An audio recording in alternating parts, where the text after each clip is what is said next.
Aleluia, graças a Deus. Meus irmãos, bom dia, a graça e a paz do Senhor Jesus Cristo.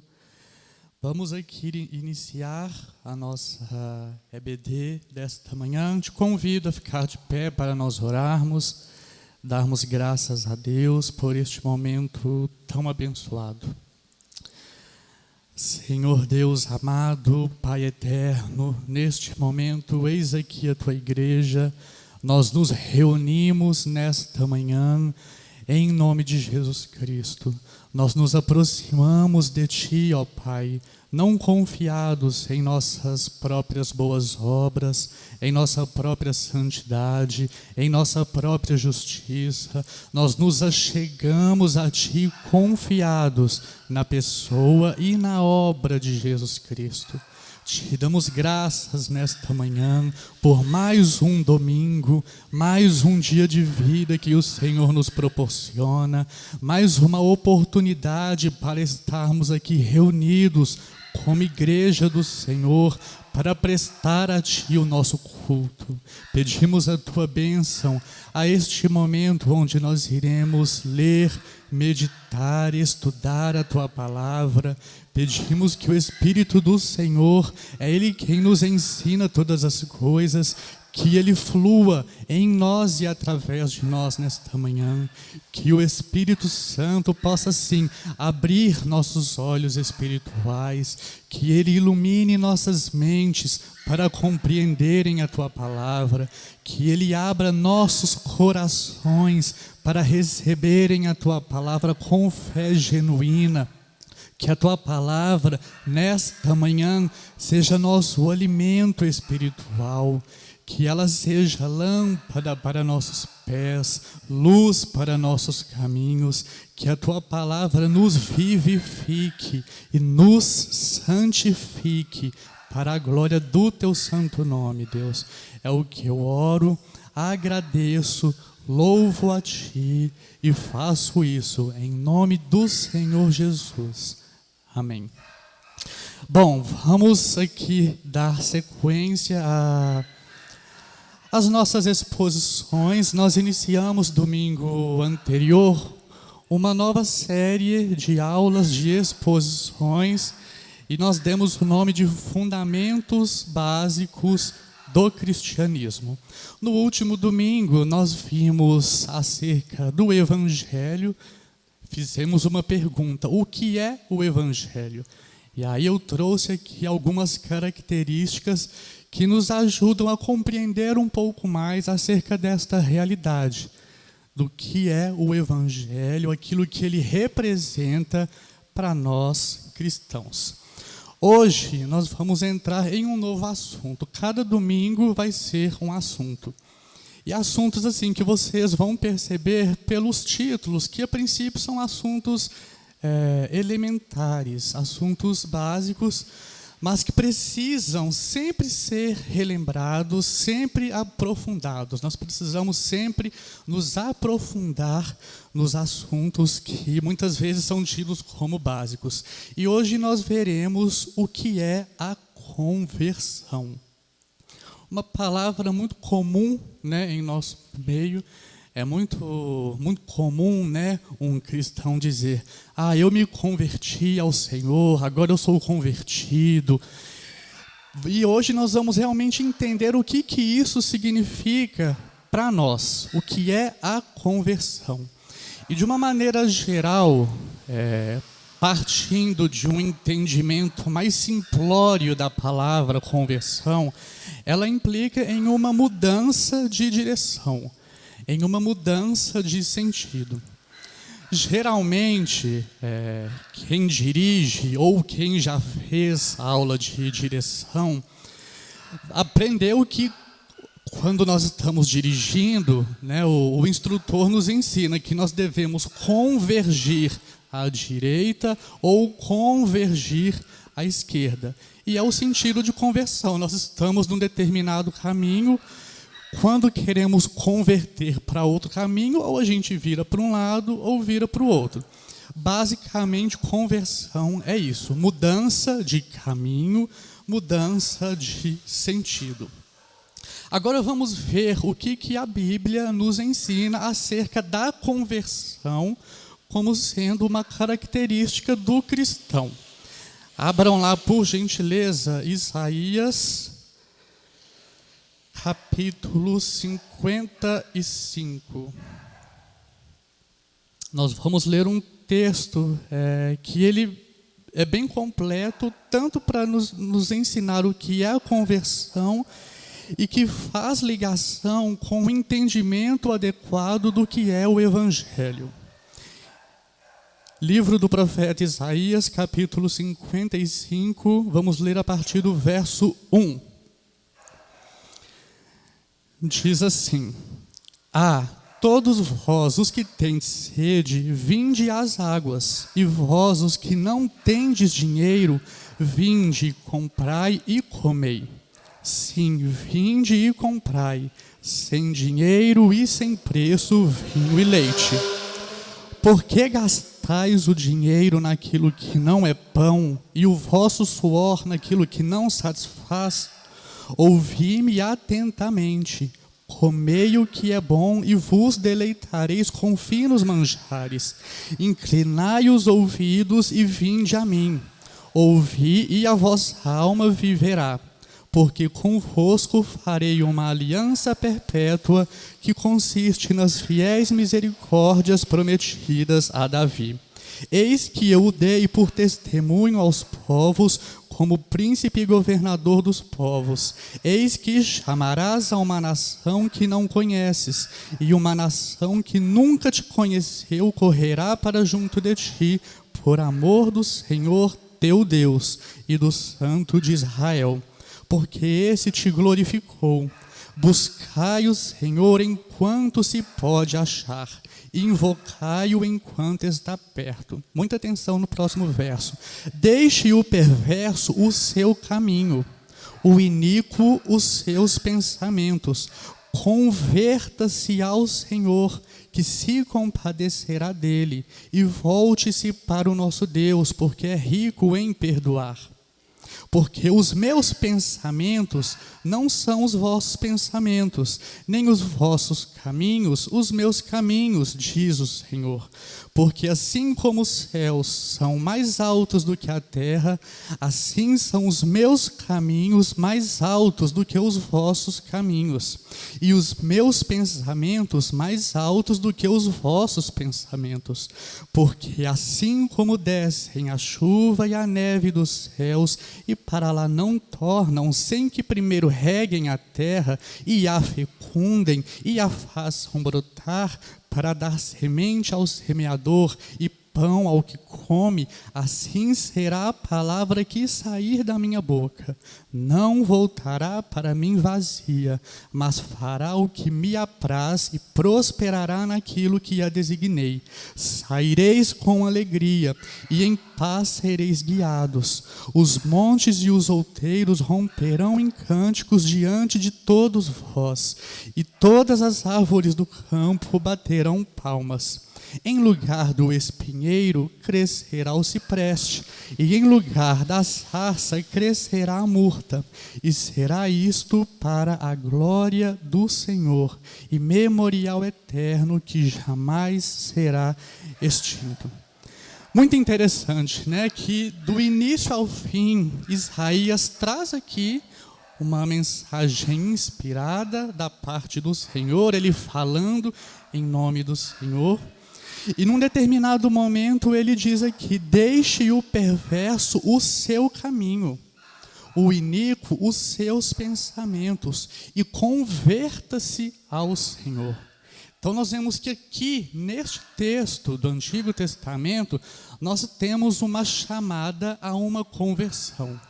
Existia um povo, esse povo vivia segundo os seus próprios caminhos, fazendo o que eles queriam, porém o Senhor os chama a que se arrependam, que deixem este caminho, que é um caminho mau aos olhos do Senhor, e convertam-se ao caminho do Senhor, e passem a andar nos caminhos do Senhor. Então aqui nós já temos uma chamada à conversão. E muito interessante, né, que o Senhor aqui, por meio do profeta, diz que o perverso deve deixar o seu caminho e deve se converter ao Senhor, e Deus se compadecerá dele. Ok, lemos este texto aqui no Antigo Testamento, agora vamos para um texto do Novo Testamento. Atos, capítulo 3, abram aí, nós vamos ler também um trecho que vai nos ajudar a entender. Atos 3, a partir do 11.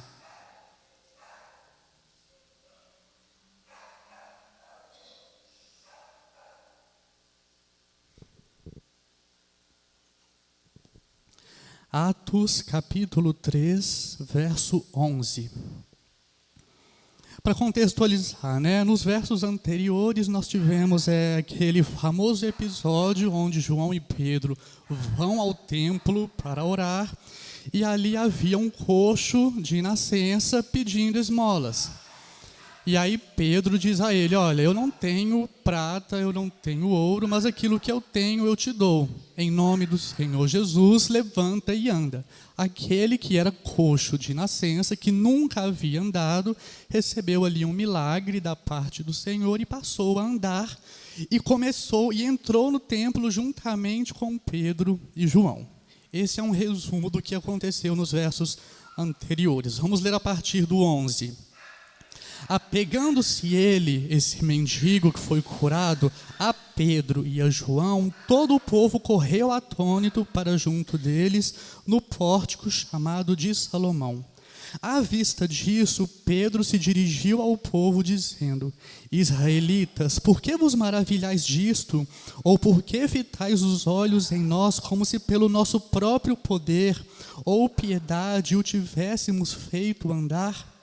O Deus de Abraão, de Isaque e de Jacó, o Deus de nossos pais, glorificou a seu servo Jesus, a quem vós traístes e negastes perante Pilatos, quando este havia decidido soltá-lo.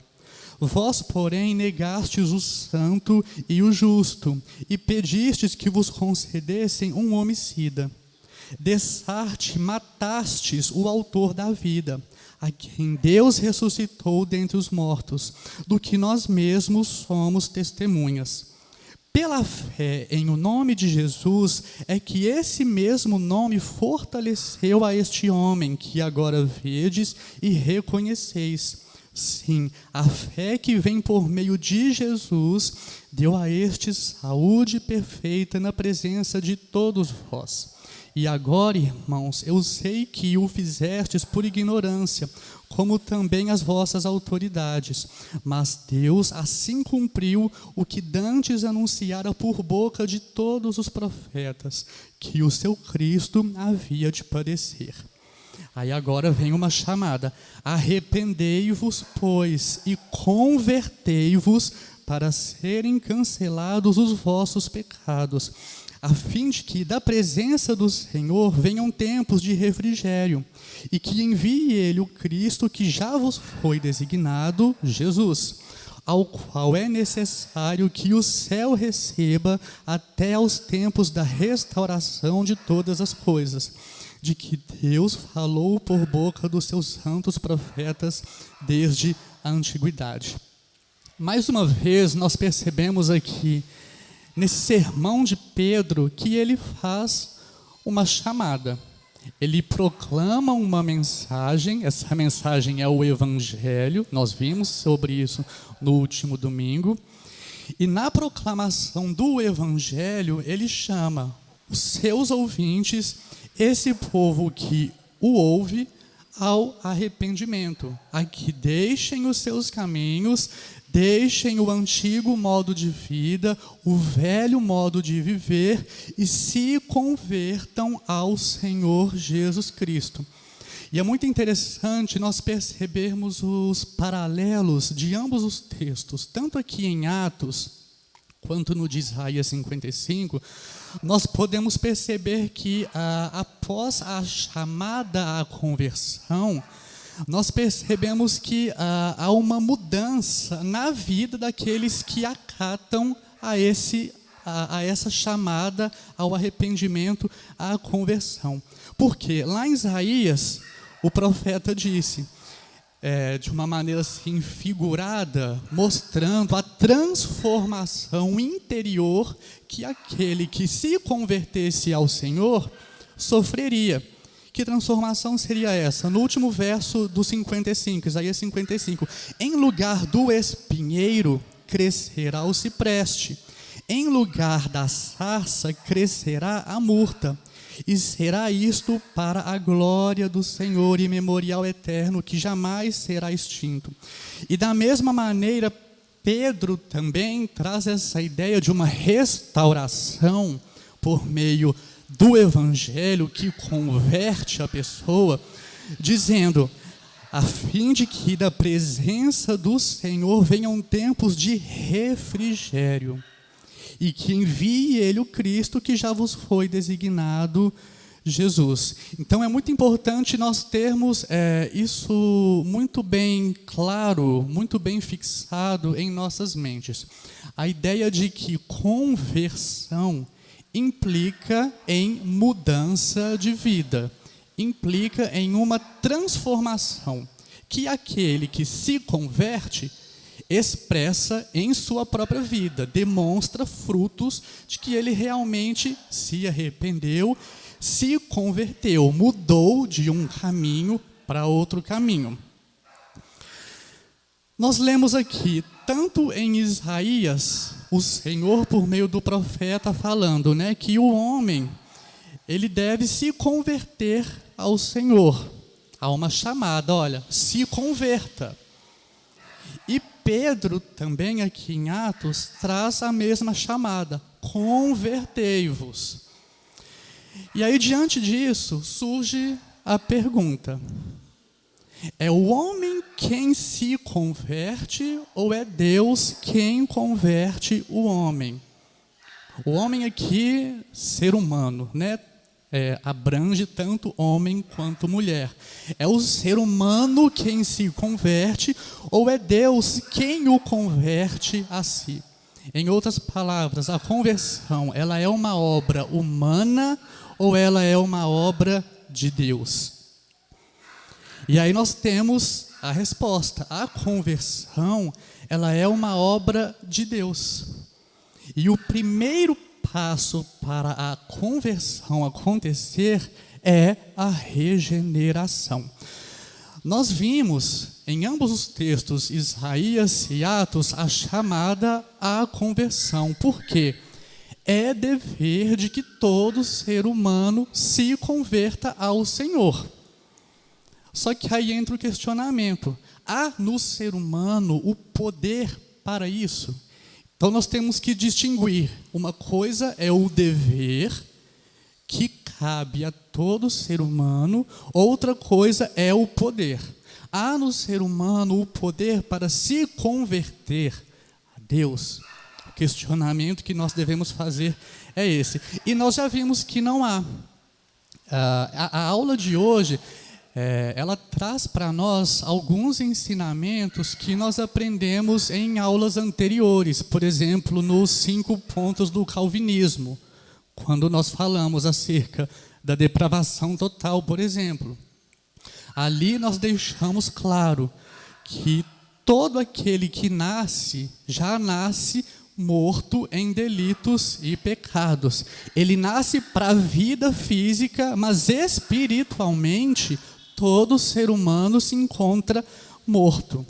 E porque se encontra morto, não há nele esse poder, não há nele essa capacidade para se converter a Deus. Nós vamos ver isso nos próximos versos. Então eu já disse aqui, para que haja conversão, é necessário primeiro que haja a regeneração. Nós já falamos sobre regeneração também em aulas anteriores. A regeneração é o processo no qual Deus concede vida espiritual a pecadores mortos espiritualmente. Deus lhes infunde o arrependimento de pecados, a fé para crer na pessoa e na obra de Jesus Cristo. Ou seja, para que haja uma conversão, é necessário que haja antes a regeneração. Vamos ler um pouco sobre isso em Efésios, capítulo 2. Vamos ler a partir do verso 1.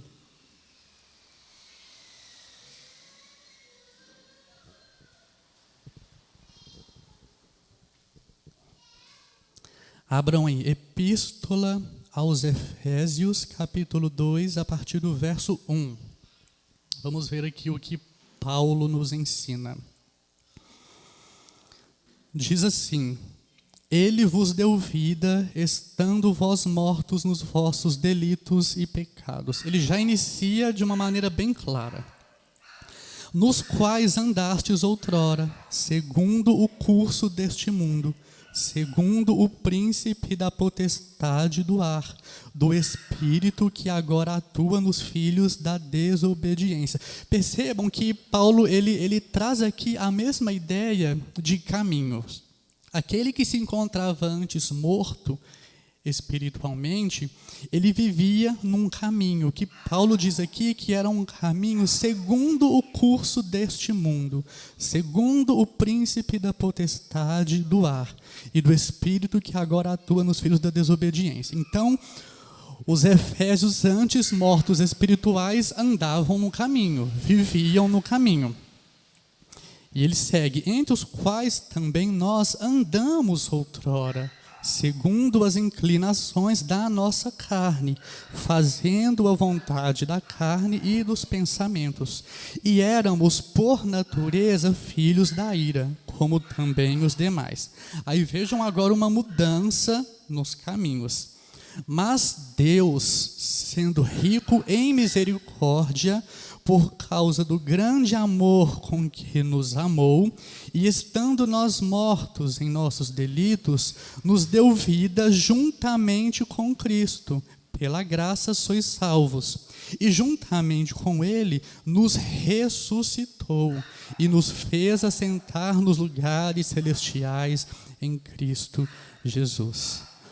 Vejam que maravilha, que contraste, que mudança, que transformação. O pecador que antes se encontrava morto espiritualmente, Deus graciosamente, misericordiosamente o atrai a si, o chama, o salva, o dá vida em Jesus Cristo. O ressuscita. Aquele que se encontrava morto espiritualmente recebe vida. E o final do último verso, do verso 6, é maravilhoso. E nos fez assentar nos lugares celestiais em Cristo Jesus. Percebam que há uma mudança de posicionamento. Antes morto, afastado de Deus, filho da ira, agora em Cristo, pela graça de Deus, ele se encontra assentado nos lugares celestiais. Então percebam novamente, conversão, mudança, transformação. Outro texto também, segunda carta aos Coríntios, capítulo 5.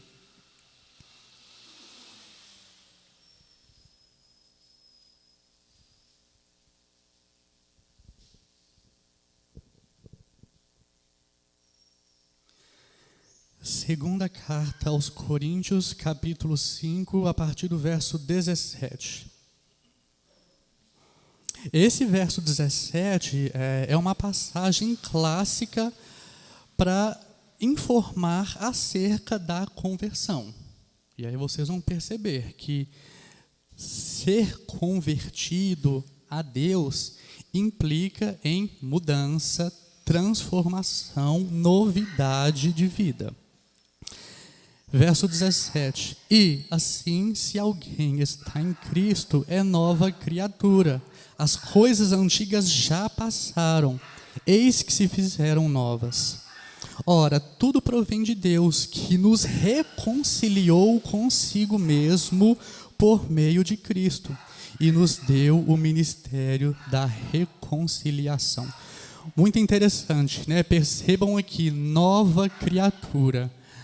Aquele que diz que se converteu a Cristo, que diz estar em Cristo, então é uma nova criatura, ou nova criação, como algumas traduções trazem. Isso implica em quê? Em mudança de vida. Então, primeiro ponto, não dá para dizer que é convertido ao Senhor Jesus, que é discípulo de Jesus, e continuar com o antigo procedimento de alguém que antes que vivia como não o conhecia, de alguém que andava segundo os seus próprios caminhos. Primeira ideia de conversão é essa, mudança de vida, nova criatura. E essa mudança, conforme nós vimos, ela só é possível por causa da graça de Deus que é manifestada ao pecador.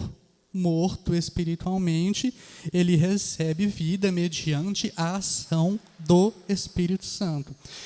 E nós vimos, isso é uma obra de Deus. Por mais que a chamada seja ao ser humano para que ele se converta, o dever é nosso, o dever é do ser humano, mas o poder para que isso de fato aconteça se encontra no Senhor. É Ele quem capacita o ser humano a se converter. Vamos ler um texto que explica isso. Jeremias 32. Abram aí, por favor. Livro do profeta Jeremias, capítulo 32, vamos ler a partir do verso 36.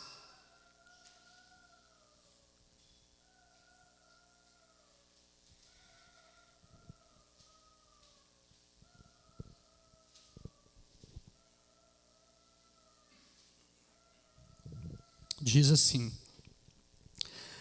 Agora, pois, assim diz o Senhor, o Deus de Israel, acerca desta cidade, da qual vós dizeis, já está entregue nas mãos do rei da Babilônia, pela espada, pela fome, pela peste. Vamos entender o que estava acontecendo aqui nesse período.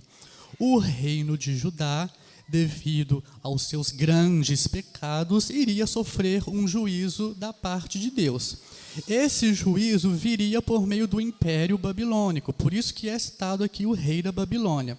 O Império Babilônico iria devastar o reino de Judá, mataria muitos, levaria outros cativos para o seu reino, e o reino de Judá que existia, ele seria completamente destruído. E aí isso pela espada, pela fome, pela peste. Ok. Outro verso. Eis que eu os congregarei de todas as terras, para onde os lancei na minha ira, no meu furor e na minha grande indignação. Tornarei a trazê-los a este lugar e farei que nele habitem seguramente. Eles serão o meu povo e eu serei o seu Deus. Percebam aqui uma mudança, uma transformação. Um povo praticamente destruído, que seria deportado para uma outra nação. Aqui o Senhor anuncia a restauração deste povo. Mas como que isso aconteceria? Verso seguinte: dar-lhes-ei um só coração e um só caminho. Percebam a ideia de caminho. O caminho aqui nós devemos entender como o procedimento de vida, como nós vivemos no nosso dia a dia. Para que me temam todos os dias, para seu bem e para o bem de seus filhos. Farei com eles aliança eterna, segundo a qual não deixarei de lhes fazer o bem, e porei o meu temor no seu coração, para que nunca se apartem de mim. Então percebam que é Deus quem dá um novo coração, é Deus quem faz este povo andar em um novo caminho, é Deus quem coloca o temor no coração desse povo para que eles permaneçam firmes e nunca se apartem dele. Vamos ler outro texto também, Ezequiel 36, a partir do 26.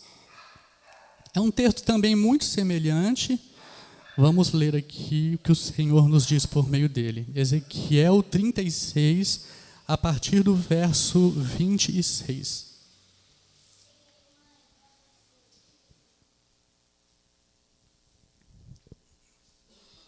A ideia aqui em Ezequiel é a mesma de Jeremias. Um povo destruído, devastado, vai ser restaurado. Diz assim: dar-vos-ei coração novo, e porei dentro de vós espírito novo. Tirarei de vós o coração de pedra, e vos darei o coração de carne. Porei dentro de vós o meu espírito, e farei que andeis nos meus estatutos, guardeis os meus juízos e os observeis. Então percebam que Deus converte pecadores a si por meio da obra regeneradora do Espírito Santo. E isso resulta em uma nova criação. E isso resulta em novidade de vida, que é o que Paulo nos ensinou lá em 2 Coríntios 5,17. E vamos entender, o novo coração que nós lemos aqui, dado por Deus, é uma referência à transformação de todo o ser interior da pessoa. Isso inclui mente, emoções, vontades. O novo espírito aqui é a implantação de um novo princípio de vida, uma nova conduta da pessoa regenerada. Portanto, novamente, ser convertido ao Senhor Deus implica em mudança de vida, implica em andar em novidade de vida. E nós vemos aqui que é o próprio Deus que regenera. E esse Deus que regenera é o que também capacita o regenerado a andar em seus caminhos. Então aí nós já conseguimos perceber que a conversão, do seu início, o seu processo e o seu fim, toda a obra é do Senhor. É Ele quem nos converte a si.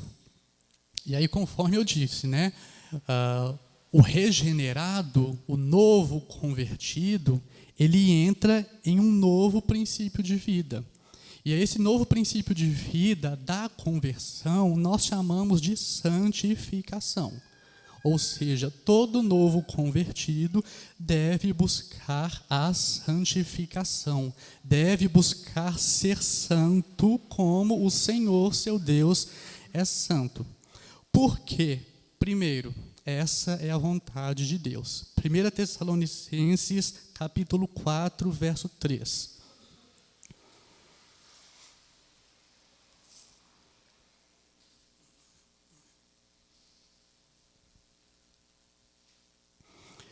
A santificação, ela é uma vontade de Deus. Vamos ler o que diz o texto.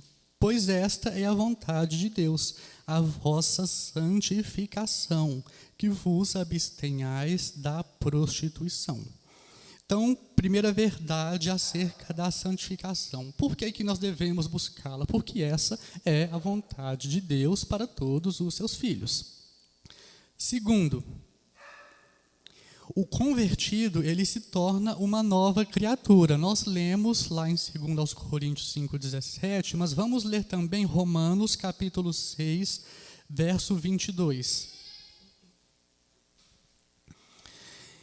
Epístola aos Romanos 6, 22. Diz assim: agora, porém, libertados do pecado, transformados em servos de Deus, tendes o vosso fruto para a santificação e, por fim, a vida eterna. Então percebam aqui, houve uma libertação de uma vida passada que era dominada pelo pecado. Essa vida foi transformada. Aqueles que antes eram servos do pecado, servos da carne, se transformaram em servos de Deus.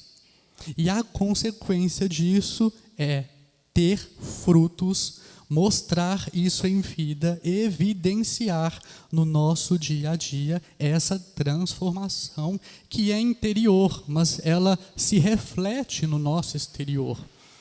E a isso nós chamamos de santificação. Nós nos santificamos dia após dia pela graça de Deus.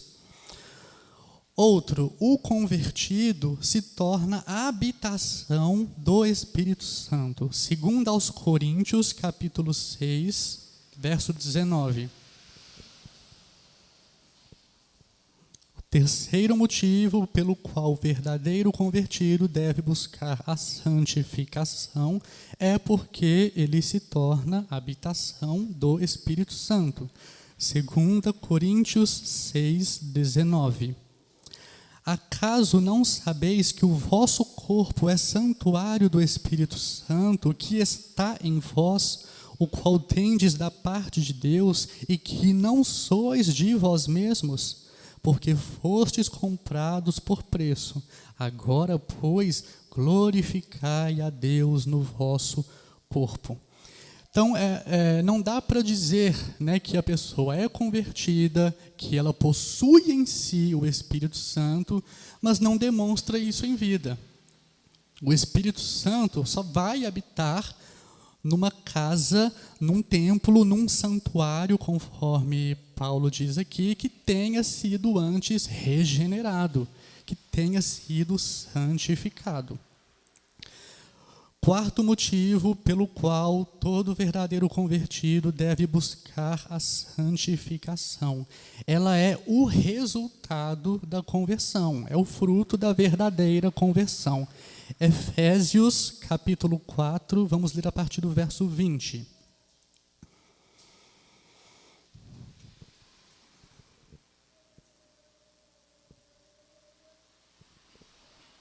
Diz: mas não foi assim que aprendestes a Cristo, se é que de fato o tendes ouvido e nele fostes instruídos, segundo é a verdade em Jesus, no sentido de que, quanto ao trato passado, vos despojeis do velho homem. Percebam aqui novamente, né, a ideia de uma vida antiga, uma vida passada, mas após a regeneração houve uma transformação.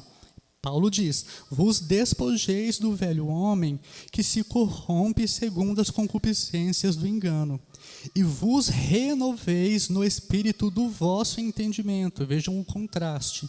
E vos revistais do novo homem, criado segundo Deus. Vejam aí, a obra é de Deus, em justiça e retidão procedentes da verdade. Então, o procedimento do novo convertido em vida é qual? Vos despojar do velho homem, deixar práticas antigas, práticas que não glorificam a Deus, e se revestir do novo homem, desse homem espiritual, criado por Deus em justiça e retidão procedentes da verdade. Que verdade? O Evangelho. É no Evangelho que nós aprendemos como devemos viver em santificação, como devemos buscar ao Senhor. Quinto ponto: a santificação, ela é uma responsabilidade humana. Abram aí, Filipenses capítulo 2, vamos ler o verso 12.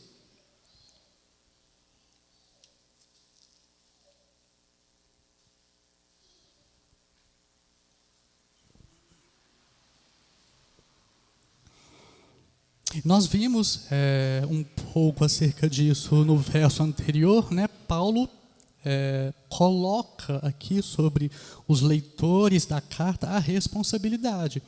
Ele disse aos Efésios: vos despojeis do velho homem, vos revistais do novo homem. E agora em Filipenses 2:12, assim, pois, amados meus, como sempre obedecestes, não só na minha presença, porém muito mais agora na minha ausência, desenvolvei a vossa salvação com temor e tremor. Então, todo verdadeiro convertido deve desenvolver a sua salvação. Desenvolver a sua salvação é buscar a santificação.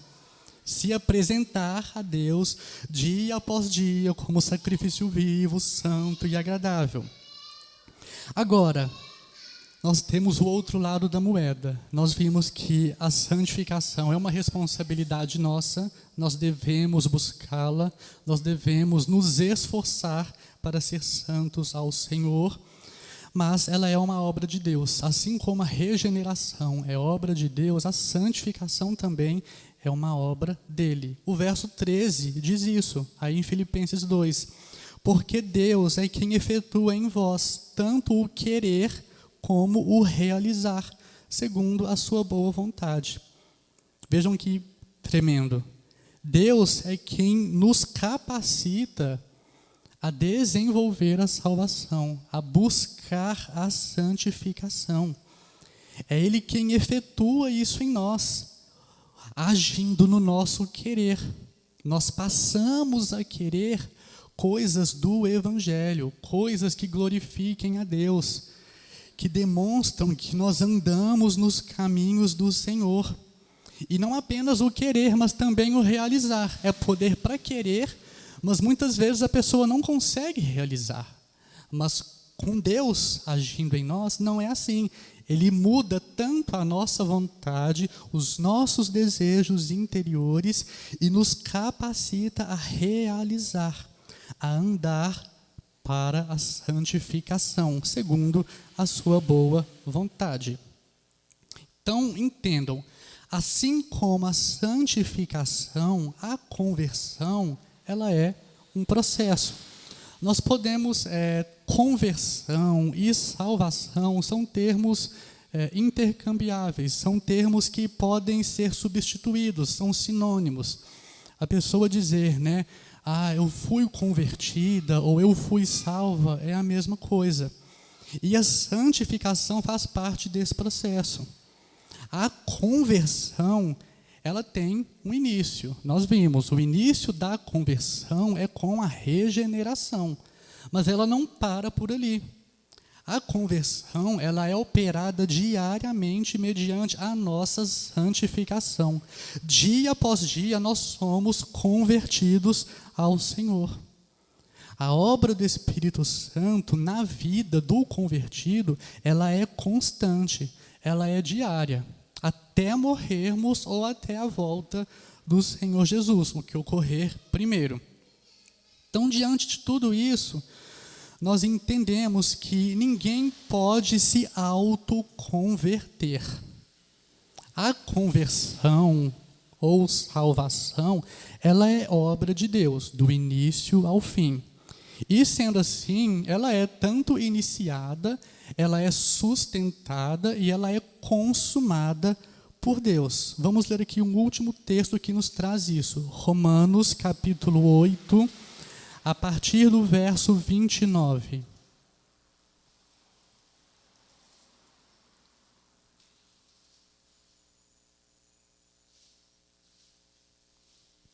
Romanos 8, 29. Diz: porquanto aos que de antemão conheceu, também os predestinou para serem conformes à imagem de seu Filho, a fim de que ele seja o primogênito entre muitos irmãos. E aos que predestinou, a esses também chamou. E aos que chamou, a estes também justificou. E aos que justificou, a esses também glorificou. Que diremos, pois, à vista destas coisas? Se Deus é por nós, quem será contra nós? A resposta é ninguém. Se a salvação, se a conversão, do início ao fim, é uma obra de Deus, quem poderá destruir essa obra? Quem poderá impedir que essa obra seja concluída em minha vida, em sua vida? A pergunta retórica aqui de Paulo nos dá essa resposta.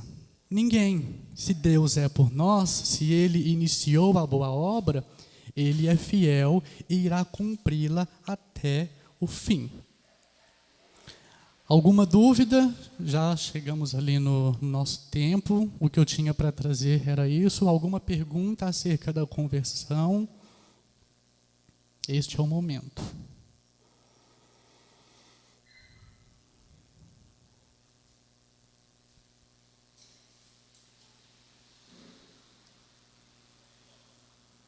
Eu queria, na verdade, fazer um comentário e uma pergunta. Primeiro, o comentário. O apóstolo Paulo, ele fala em Romanos que todos se desviaram. Todos se desviaram, e é uma expressão também sinônima para dizer que todos pecaram. Isso. E uma vez que a palavra pecado no texto grego ela dá a ideia de errar o alvo, Então, ou seja, uma vez que eu erro o alvo, eu me desviei, né? Então, precisamos compreender, primeiramente, que todos estão desviados. E o desvio tem a ver com o erro de caminho, né? E ainda para finalizar o comentário, eu estava vendo aqui a palavra conversão no texto grego, e ela dá a ideia de uma virada, né? Como você falou muito bem. Mas não é uma virada simples, é uma virada radical. Então, conversão é uma virada radical. E eu gostei muito do que você falou, que é uma virada radical, mas é uma virada, é um ato de virar-se, mas de caminhar também. E aí, esse é o comentário, e eu faço uma pergunta. A pergunta, Bernard, é o seguinte: se conversão é o ato de virar-se e continuar caminhando, e aí eu estava pensando aqui como que eu poderia ilustrar isso com uma figura. Eu fiquei imaginando, né, uma figura aqui interessante: o copo que está cheio de esgoto, e a partir desse momento a gente começa a colocar água mineral nesse copo. E quanto mais água mineral eu coloco nesse copo, mais a água pura toma o espaço do esgoto. Logo chegará um momento em que o copo não mais terá esgoto, mas plenamente água pura. Então minha pergunta é: por quê? Eu não sei se talvez seja o porquê a palavra certa, mas por que nós, cristãos, insistimos em ser águas, em ser copos, melhor dizendo, cheios de esgoto, se uma vez existe uma fonte jorrando em nós de água pura? Isso não seria uma contradição em termos? Sim, e eu penso que a resposta para essa pergunta, ela foi dada na aula anterior daquilo que é o Evangelho. Lá em Romanos 1,16, o apóstolo Paulo disse: porque não me envergonho do Evangelho, porque é o poder de Deus para a salvação de todo aquele que crê. Essa transformação do convertido, como eu disse, ela é um processo. O pecador, ao ser regenerado, ali ele não está pronto, ele não está perfeito. Ali foi dado um start, ali foi dado o início do seu processo de aperfeiçoamento. E esse processo, ele se dá mediante o conhecimento do Evangelho, mediante o conhecimento das Escrituras. À medida que nós vamos lendo, estudando, meditando na palavra, ela nos limpa. Então, traz essa ideia, né, do esgoto, da sujeira que antes existia em nosso interior, ela vai dando lugar à pureza, a algo limpo, a água limpa. Esse é o poder da palavra, né? Lá em Jeremias 23, verso 19, se não me engano, ele escreveu, né, o Senhor, por meio do profeta, diz assim: não é a minha palavra martelo que esmiuça a penha. Penha aqui é uma rocha, né, uma pedra. Esse é o poder da palavra. Ela é como um martelo que você pega assim, tá, dá na rocha e ela se despedaça. E é muito interessante, né, a ideia que nós lemos também lá em Ezequiel 36, 26, onde o Senhor fala que o coração de pedra, ele seria tirado, né, ele daria lugar a um coração de carne. O que é uma pedra? A pedra é algo que não possui vida, é algo que não expressa nada, é algo ali que fica imóvel, que não representa nada, que não pode sentir, que não pode amar, que não pode desejar. E aí o Senhor, por meio desse processo, ele concede ao convertido um coração de carne, um coração com desejos, com sensações, com sentimentos que o levam a andar nos caminhos do Senhor, a buscar os caminhos do Senhor. Então eu penso que a ideia seja essa. É a palavra quem nos transforma. Por isso, a ideia que Paulo utilizou aqui aos Efésios de despojar do velho homem e revestir do novo homem, é isso. O Evangelho, o estudo das Escrituras, nos traz a maneira como nós devemos viver esta nova vida. Isso é se revestir do novo homem. Isso é o desenvolver a salvação lá de Filipenses 2:12. Então, o poder da palavra é isso. A palavra é a água que nos limpa, que nos traz essa limpeza interior, mas que se manifesta no nosso exterior. Respondi? Mais alguém? Então, ok, vamos encerrar. Então, domingo que vem nós continuaremos, traremos aí um novo assunto, se Deus quiser. Vamos orar. Pai eterno, te damos graças por este momento de leitura, de estudo, de meditação da tua palavra. Deus, somos privilegiados por termos este momento. Somos privilegiados por termos a tua palavra escrita, revelada, disponível em mãos para lermos e aprendermos dela. Que o Espírito do Senhor, dia após dia, nos transforme. Tu conheces o interior de cada um. Tu conheces o coração de cada um. Trata-nos, ó Deus, segundo as necessidades dos nossos corações. Dia após dia, quebranta nossos corações. Atrai-nos a Ti, ó Deus. Infunde em nós o desejo por Ti, por Tua palavra. Que dia após dia nós busquemos ao Senhor. Que a obra do Espírito Santo, ela seja completa em nossas vidas, do início ao fim, Deus.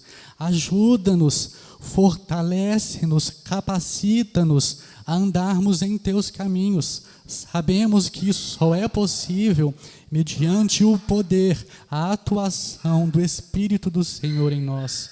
Aplica, Deus, cada ensinamento às nossas almas. Que nesta manhã nós saiamos daqui transformados por Tua palavra, pelo conhecimento da Tua palavra. Por meio dela é que nós somos limpos, é que nós somos aperfeiçoados, ó Deus. Ajuda-nos nesta caminhada. Nós dependemos de Ti, Senhor, e tão somente só de Ti. Nos dê a Tua bênção agora no restante do nosso culto. Que Teu Espírito Santo possa fluir em nós e através de nós, que Ele possa edificar, consolar, exortar esta igreja para a glória do Teu nome, ó Pai. É o que eu oro e agradeço em nome de Jesus. Amém.